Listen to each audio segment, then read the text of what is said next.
भारत गौरव आचार्य श्री पुलक सागर जी गुरुदेव के प्रवचन और लेटेस्ट धार्मिक भजन व कार्यक्रम निशुल्क देखने व सुनने के लिए हमारे YouTube चैनल जीन शरणम मीडिया को आज ही सब्सक्राइब करें और सबसे पहले देखने के लिए बेल आइकन पर क्लिक जरूर करें। हम ये निश्चित नहीं कर सकते कि किसको किसमें आनंद आ जाए। किसी को संगीत में आ जाता है, किसी को भगवान से प्रीत में आनंद आ जाता है।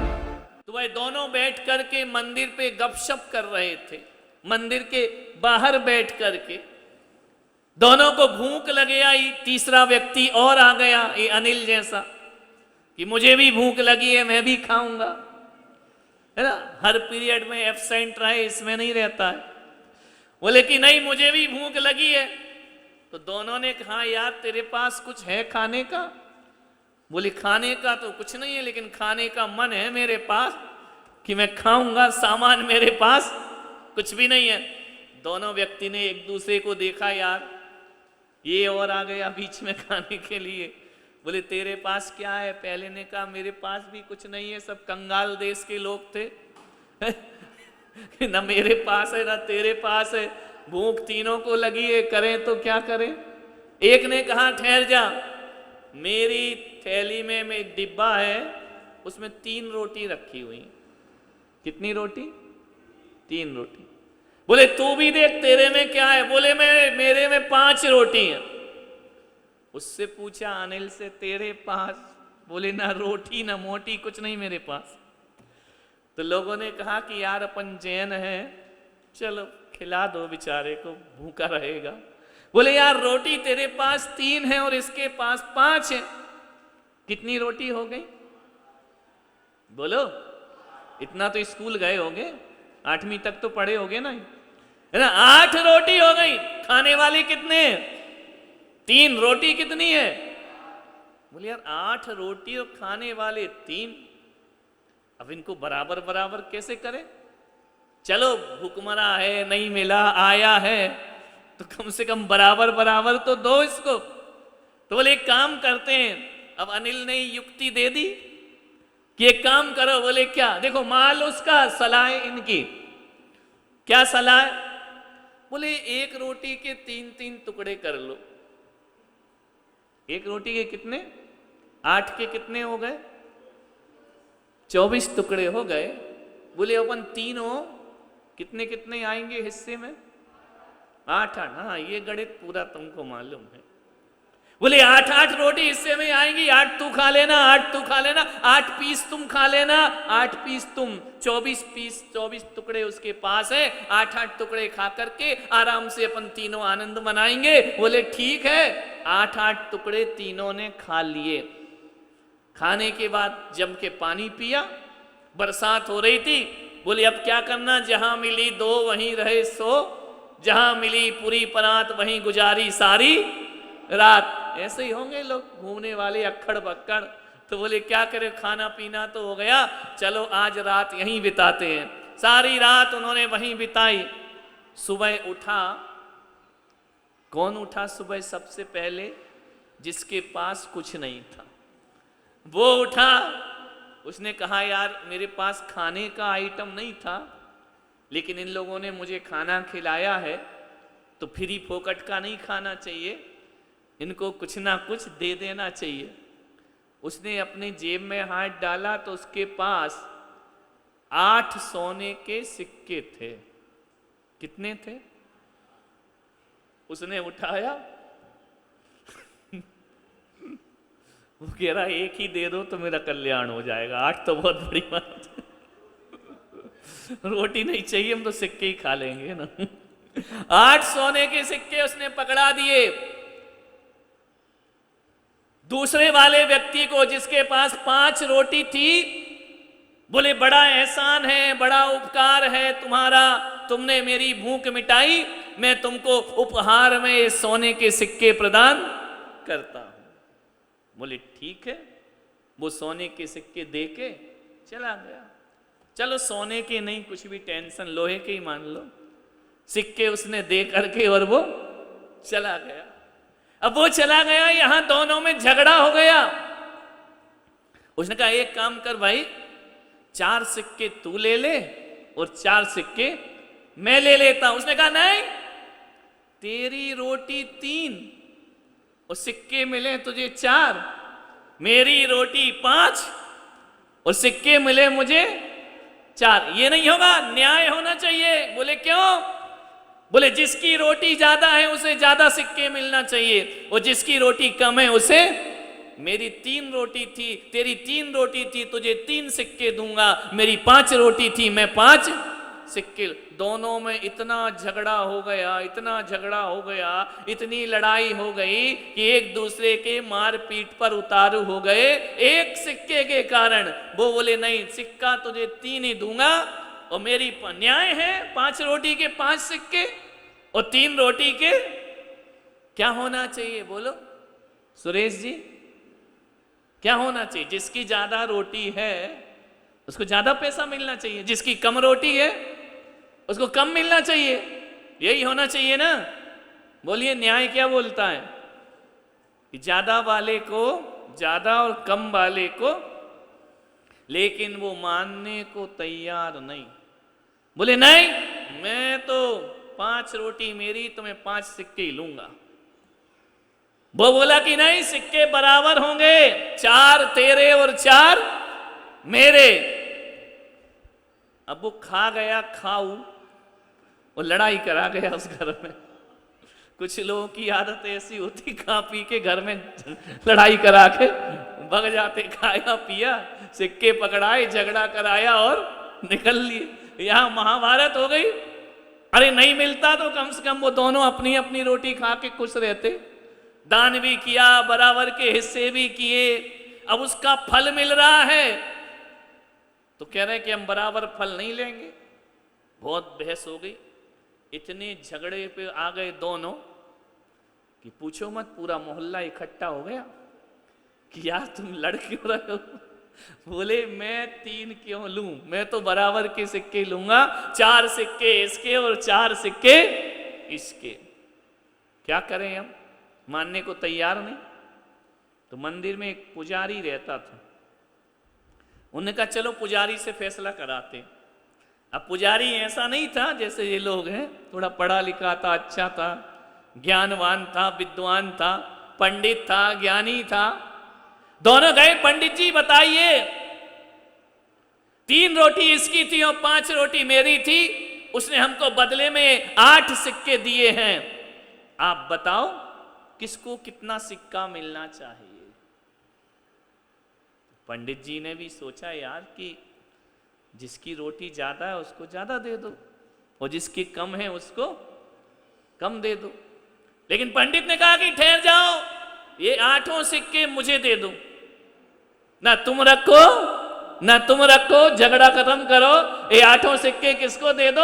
हमको दे दो, हम तुमको कल फैसला करके वापिस करेंगे, हमको 1 रात का समय दो। उन्होंने कहा ठीक है पंडित जी, ये सिक्के तुम रखो, तुम भी आराम से सो, हम भी आराम से सोएंगे, कल सुबह आप हमको इसका फैसला देना। रात को पंडित के सपने में, वो दिन में सपने देखने लगी, लटक गई, देखो उठो। रात को सपने में दिन में ही सपने सुनो, ज्ञान की बातें तो पसंद नहीं। दिन रात को पंडित जी के सपने में भगवान आ गए। उसने कहा भगवान न्याय करो, मेरे पास एक केस आया है इंदौर से, न्याय करो इसका, बड़ा बवाल मचा हुआ है। भगवान ने कहा क्या समस्या है? बोले इनने ऐसी ऐसी घटना पूरी बतलाई, उसकी 3 रोटी थी, उसकी 5 रोटी थी, सिक्के 8 हैं, बताओ बराबर बराबर कैसे दे दें? तो भगवान ने पूछा पंडित तू बता, तू क्या चाहता है? बोले ये तो न्याय है, कोई भी बोल देगा, जिसकी रोटी ज्यादा 5 रोटी वाले को 5 दे दो, 3 वाले को 3 दे दो। भगवान ने कहा मेरी बात मानेगा? बोले भगवान क्यों नहीं मानूंगा, तुम्हारी बात तो सारी दुनिया मानती है, मैं अभी मानूंगा। बोले एक काम कर, सही फैसला चाहिए या गलत फैसला चाहिए? बोले फैसला तो भगवान तुम्हारे दरबार का गलत नहीं होना चाहिए, तुम्हारे दरबार का फैसला गलत होगा तो फिर सही फैसला कहां जाकर के होगा? बोलिए भगवान जो आप कहेंगे वह सच होगा। भगवान ने कहा सोच ले। बोले ठीक है। बोले एक काम कर, जिसकी 3 रोटी थी उसको 1 सिक्का दे दे। जिसकी 3 थी उसको, और जिसकी 5 थी उसको कितने दे दे? गणित लगाओ नहीं तो फिर सो जाओ। 8 में से 1 उसको दे दे। अब कितने बचे? बोले 5 रोटी वाले को 7 सिक्के दे दे। अरे भगवान, मरवाओगे?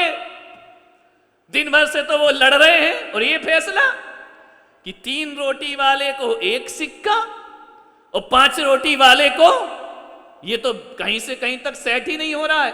ये कैसा न्याय है तुम्हारा? भगवान ने कहा हमारा ऐसा ही न्याय है, हमारे दरबार में ऐसे ही न्याय होता है। जाओ जाकर के 1 सिक्का 3 रोटी वाले को पकड़ा दो और 7 सिक्के 5 रोटी वाले को पकड़ा दो। उनने कहा भगवान तुम पिटवाओगे मुझे।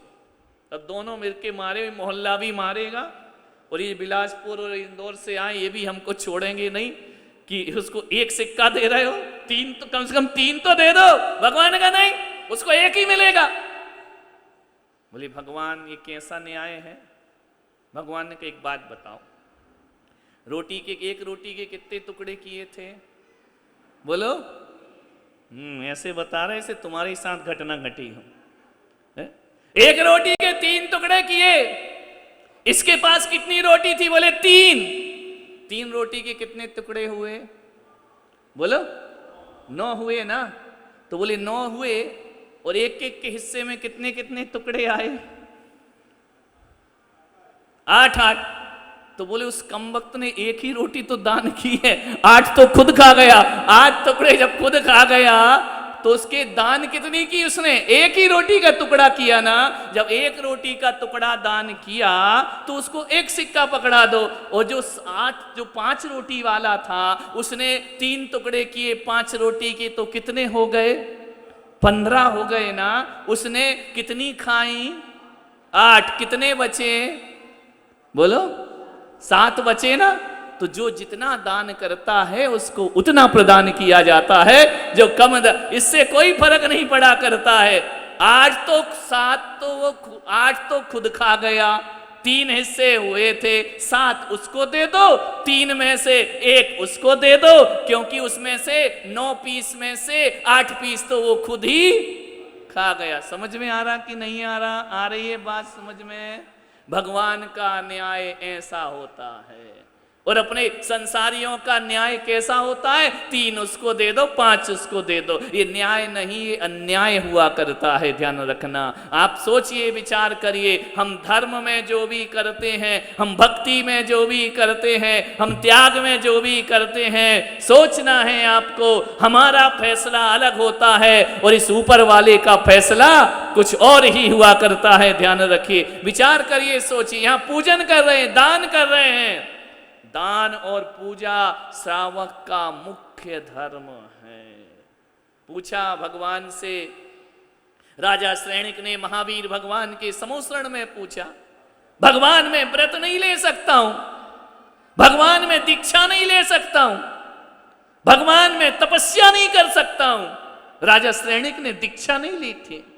भगवान मैं संयम नहीं पाल सकता हूं, मेरा उद्धार कैसे होगा? भगवान ने कहा कि देख, तू व्रत नहीं ले सकता। भगवान महावीर ने कहा कोई बात नहीं। दीक्षा नहीं ले सकता, कोई बात नहीं, लेकिन तेरे पास कुछ तो है। बोले हाँ भगवान बोलिए।